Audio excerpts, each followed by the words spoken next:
भुवनेश्वर जयदेव भवन ठारे all Odisha भेटरान soldiers संघ तरफ 25तम कारगिल विजय दिवस पालित। कारगिल विजय दिवस अवसर में कार्यक्रम आयोजित होता। कार्यक्रम में मुख्य अतिथि भाव स्वास्थ्य मंत्री श्री मुकेश महालिंग जोगदे शहीद परिवार को संबर्धना जनाइथिले। एही अवसर में कारगिल युद्ध शहीद होइथिबा जवान को श्रद्धांजलि जणाइबा सह सेमानक परिवार को सम्मानित कराइथिला। All Odisha veteran soldier association तरफ आयोजित विजय दिवस कारगिल विजय दिवस अवसर में आज पूरा भारत वर्षर तथा पूरा ओडिशार समस्त जनसाधारण अनेक अनेक शुभेच्छा। यही विजय दिवस आम समस्ते पालन करवा कथा, कारण आम पूर्व गौरव एवं वीरतार परिचय दिवस एकदम पाकिस्तान उपरे जो भाया टाइगर हिल विजय होता। निश्चित भाव में आज युवपीढ़ी आमर इतिहास संबंध में जानवा कथा। ये कार्यक्रम मुख्य उद्देश्य होचे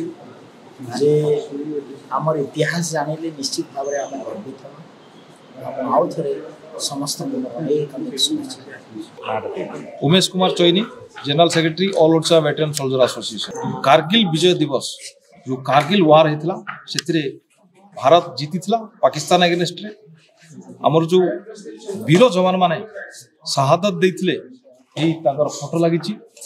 पाखापाखि 13 जन आमर ओडिया जवान से जो कारगिल वार रे शहीद होइथिले ताकू स्मरण करिया पई आज गोपीनाथ महाराणा तांको मां आछंती, आउ बेहरा सर तांको मिसेस आछंती, मलिक सर तांकर मिसेस आछंती। आज 3 जन आमर जो कारगिल वार वीर नारी आसते सम्मानित कराला। एठी जो मुख्य अतिथि थे doctor Mukesh Mahaling health minister आज आसते सम्मानित कले। आउ आम गोटे कथा कहूँ चाहूँ, ये जो जवान माने शहादत देइचंती तांको ओडिशावासी तरफ सम्मान दिंतु। आया वीर जवान जन्म हूँ जी आम माटी की सुदृढ़ रखिपर। आप जानी जो आमर नेशनल फ्लैग उड़ूची सी पवन रे उड़ूनी।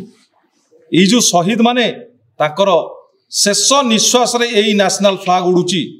से आमर जो नेशनल फ्लैग आमर जो इंडिया आमर जो देश यही शहीद मान ही बंची। से आम नमन करुचु। आउ जो वीर नारी माने अच्छा सत सत नमन से भाया जो सिचुएशन से माने आछंती तांको बहुत धन्यवाद। Thank you. जय हिंद। से दिन जो दिन थिला से दिनटा बहुत भयंकर। से दिन सब कहवा माने हम देह एपर्यंत भी टाकली जाउची, रोमा भी टाकली जाउची। आमे भी बहुत दिन मिनिमम 2 मास धरिकी आमे लड़ाई करथिलु।